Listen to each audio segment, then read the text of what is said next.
Before we deconstruct the exact mathematical blueprint to permanently escape the corporate rat race, I have exactly 3 critical questions for you to answer in the comments below. Number 1, are you currently grinding 70 hours a week at a job that feels like a brutal labor while competing against someone who treats the exact same job as an effortless game? Number 2, have you locked yourself into a rigid, localized career path based on premature commitment you made when you were 18 years old? Number 3, do you possess the cold biological ability to delete an incoming email or a networking request without feeling a single microsecond of emotional guilt? Let me know your answer. If you're new to the channel, here is my intro. I'm Dr. HR. I approach the global labor and capital market not with emotional, comforting advice, but as a structural, algorithmic system. I hold a PhD in human resources, a master's from prestigious Tata Institute of Social Sciences, TISS in Mumbai, and a bachelor's in computer engineering.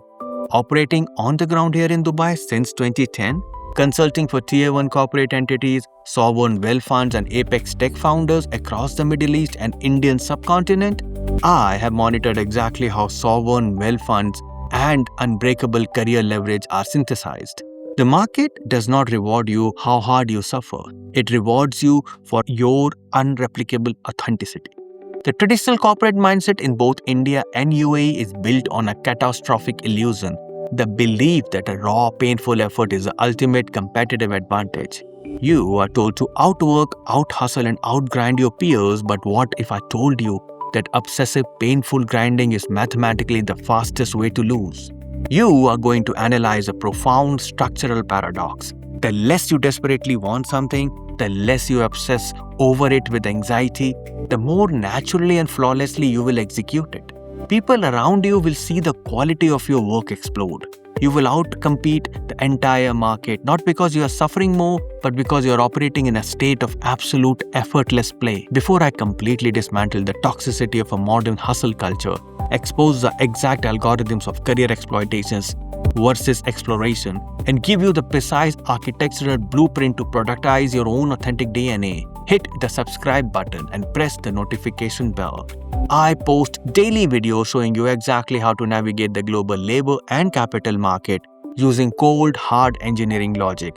You do not want to miss these execution protocol. Stop competing on effort, start competing on authenticity.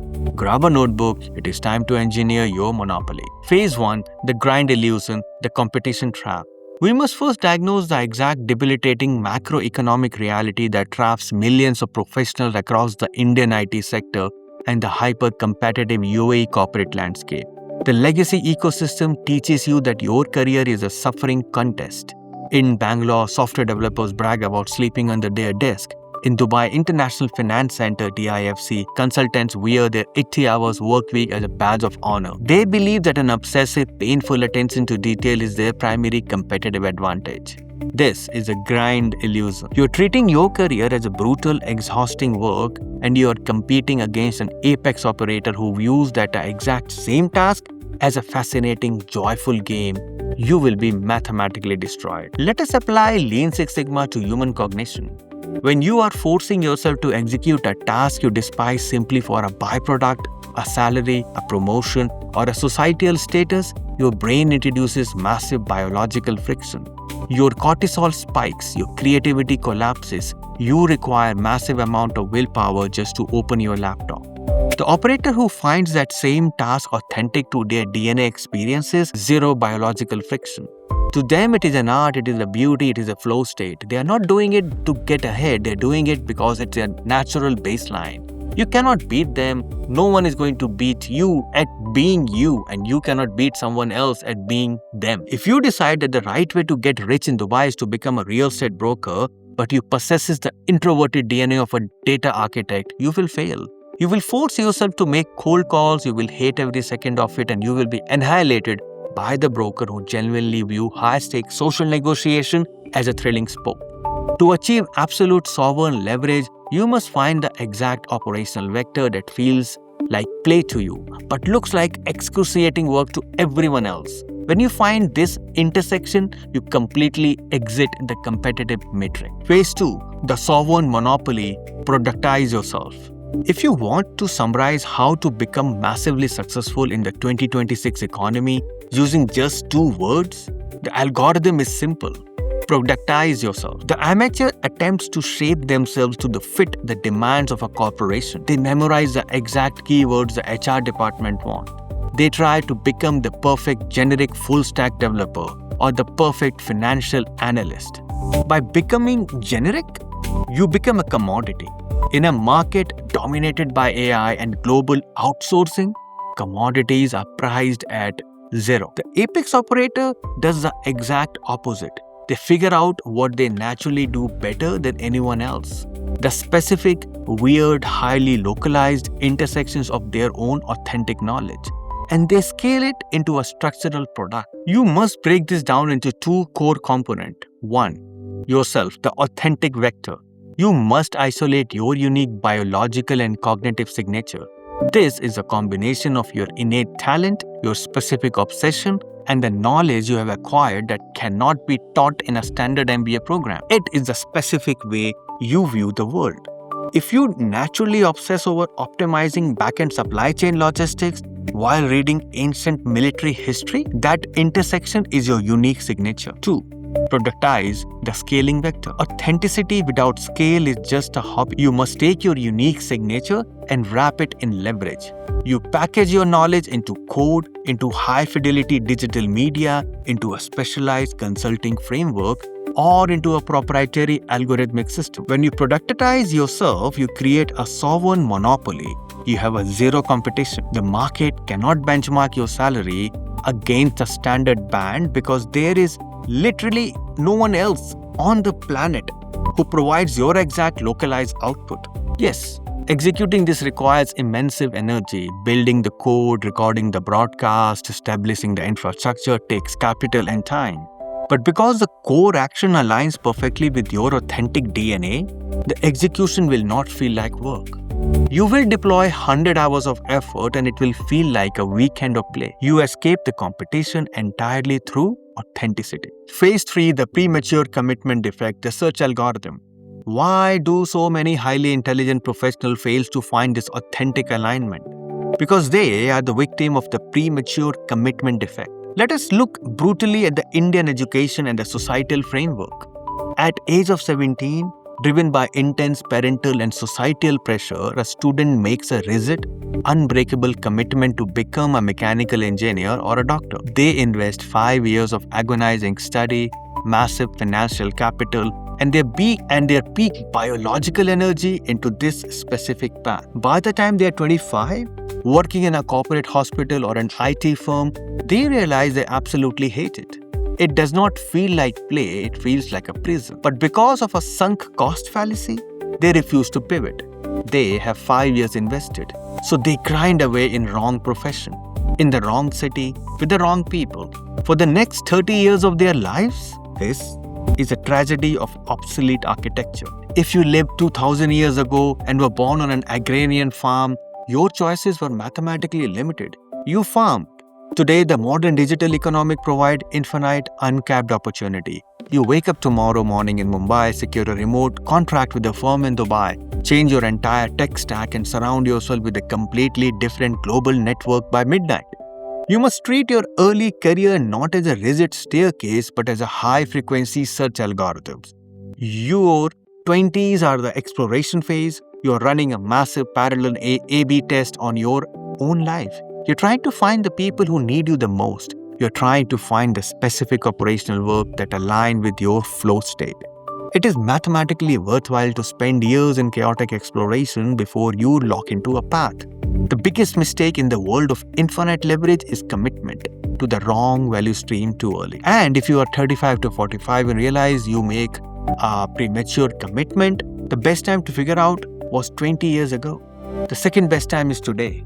Liquidate the sunk cost, pivot the architecture, do not spend another decade funding a biological mistake. Phase 4, the exploitation phase, the deflection protocol.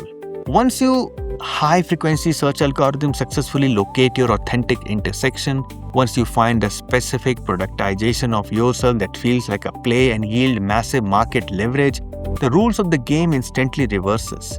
You must transition from exploration phase into an exploitation phase. Early in life, when you are searching, your default answer to the world is yes. You say yes to every meeting, every bija project, every networking event in Business Bay. You are maximizing your surface area for luck. When you find your sovereign monopoly, saying yes becomes a lethal operational defect. Your default answer must become no. To extract maximum compound leverage from your authentic skill, you must protect your cognitive bandwidth with ruthless, unsentimental violence. By default, you must kill everything that does not align with your core productization. If you are analyzing an opportunity, a joint venture, or a new project, and your internal reaction is not an absolute deniable yes, then mathematically the answer is no. If you cannot decide, the answer is no. You must deploy the deflection protocol. Part of maintaining absolute clarity and executing your highest yield work is keeping your calendar entirely empty. You do not exist to fulfill the random desires, needs, or scheduling urgencies of other operators. If you do not say no to everything by default, you will find yourself managing the agendas of other people. Your flow state will shatter. You will regress from being a sovereign architect back to being a reactive employee. Phase 5. Eradicating the hustle culture, the emotionless execution. The final phase is executing this deflection protocol in the real world. This requires a profound psychological upgrade because you're going to encounter the toxicity of a modern hustle culture. In cities like Dubai and the major Indian tech hubs, hustle culture is a plague. It is built on the false premise that you miss 100% of the shots you don't take, which translate into operators constantly harassing, spamming, and begging other professionals for favor. As you become successful and your productized self gains market gravity, you will be bombarded. Your LinkedIn, your email, and your WhatsApp will flood with messages. Hey, we should grab a coffee to collaborate. Can you introduce me to your investor? Or can you review my startup pitch? The amateur feels biological guilt when they receive these messages. They scream. They spend 20 minutes drafting a polite, apologetic decline. They waste their finite cognitive energy managing the emotional turbulence caused by a stranger's request. The apex operator deploys emotionless execution. You must learn a fundamental law of sovereign leverage.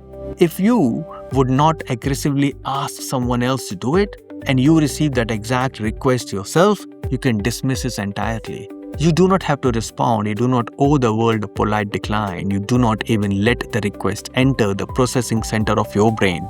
If you want to scale your operations, you must be able to delete emails, text messages, and calendar invites without flinching. Every single interruption takes you out of your flow state. To remain in this zone of authentic play, you must either become exceptionally good at ignoring these noise by default, isolate yourself entirely, or become emotionally immune to the turbulence. Not registering the interruption emotionally is not rude. It is a fundamental architectural requirement for high-performance scaling. Look closely at your calendar for the next 7 days. Look at the task you're scheduled to execute. Do they feel like play or do they feel like brutal, soul-crushing labor? Look at the meetings you have accepted. Did you accept them because they drive your sovereign monopoly forward or because you were too emotional weak to say no? The global economy is ruthless. It will happily let you grind yourself into dust doing a job you hate. Stop competing on suffering. Stop honoring your premature commitment. Treat your life as a search algorithm until you find your authentic leverage. Productize yourself, defend your bandwidth with absolute silence, and turn your unique biological signature into an unshakable empire. Process the data, execute the strategy, and I'll see you at the top.